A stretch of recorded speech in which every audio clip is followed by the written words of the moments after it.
നമസ്കാരം, news prime മലയാളത്തിലേക്ക് സ്വാഗതം. ഇന്ത്യൻ ജനാധിപത്യത്തെ തച്ചുടയ്ക്കാൻ നരേന്ദ്രമോദിയും അമിത്ഷായും പദ്ധതികൾ തുടങ്ങിയിട്ട് കുറേയധികം നാളായെങ്കിലും ഇത്തവണ വഖഫ് നിയമ ഭേദഗതി ബില്ലിൽ അസാമാന്യ പോരാട്ടം അത് പ്രതിപക്ഷത്തിൻ്റെ ഭാഗത്തു നിന്നും ഉണ്ടാകുമെന്ന് ഇരുവരും കരുതിയതേയില്ല. ഒരുപക്ഷെ അവിടെ ക്രോസ് വോട്ടിംഗ് ഉൾപ്പെടെയുള്ളത് ഇന്ത്യ മുന്നണിയിലുള്ള ചില എംപിമാർ നടത്തിയില്ലായിരുന്നുവെങ്കിൽ കുറച്ചുകൂടി ബുദ്ധിമുട്ടായരെ ഈ ബില്ല് പാസ്സാക്കിയെടുക്കാൻ.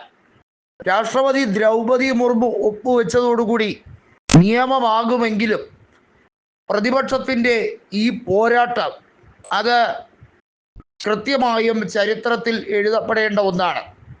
288 വോട്ടുകൾ 232 വോട്ടുകൾക്കെതിരെ നേടിയാണ് ലോക്സഭയിൽ വഖഫ് നിയമ ഭേദഗതി ബിൽ പാസ്സായതെങ്കിൽ രാജ്യസഭയിൽ 128-95 എന്ന രീതിയിലാണ് അവിടെ വഖഫ് ബിൽ പാസ്സാക്കിയെടുക്കാൻ ഇന്ത്യ മുന്നണിക്കെതിരെ NDAക്ക് കഴിഞ്ഞത്.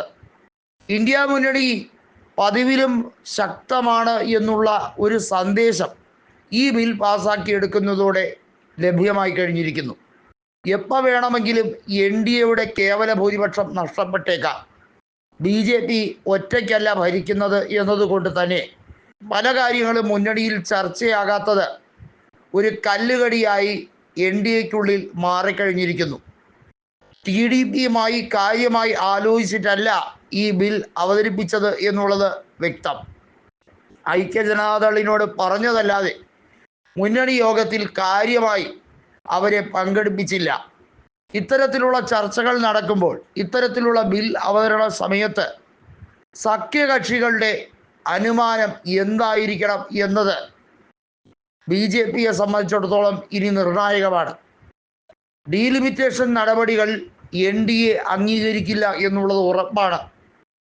ആന്ധ്ര മുഖ്യമന്ത്രിയായ ചന്ദ്രബാബു നായിഡു പ്രത്യക്ഷത്തിൽ മുന്നണിയെ ദുർബലപ്പെടുത്തട്ട എന്ന് വിചാരിച്ച സ്റ്റാലിനുമായുള്ള സമര പരിപാടിയിൽ പങ്കുചേരുന്നില്ല എന്നതേ ഉള്ളൂ. അതിനർത്ഥം സ്റ്റാലിൻ്റെ പദ്ധതികളോട് എതിർപ്പ് ഉണ്ട് എന്നല്ല. ഇന്ത്യ മുന്നണിയുടെ സംവിധാനങ്ങൾ ശരിവെക്കുന്ന തരത്തിൽ വളരെ വൈകാതെ തന്നെ NDA ഘടകകക്ഷികളും എത്തും എന്ന് തന്നെയാണ് കോൺഗ്രസ് പ്രത്യാശ പ്രകടിപ്പിക്കുന്നത്. 2 കാരണങ്ങളാണതിൽ. ജനാധിപത്യം ഉൾപാർട്ടി തലത്തിൽ ഇല്ല. മുന്നണി സംവിധാനം എന്നത് NDAയിൽ വെറും തട്ടിക്കൂട്ടാണ് താനും.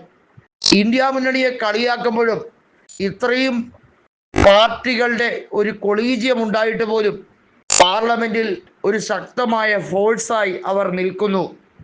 പ്രതിപക്ഷത്തിൻ്റെ സ്വരം ഏറെ കടുപ്പമേറിയതാണ് എന്ന് ബോധ്യപ്പെട്ടിരിക്കുന്നു അമിത്ഷായ്ക്കും പ്രധാനമന്ത്രിക്കും.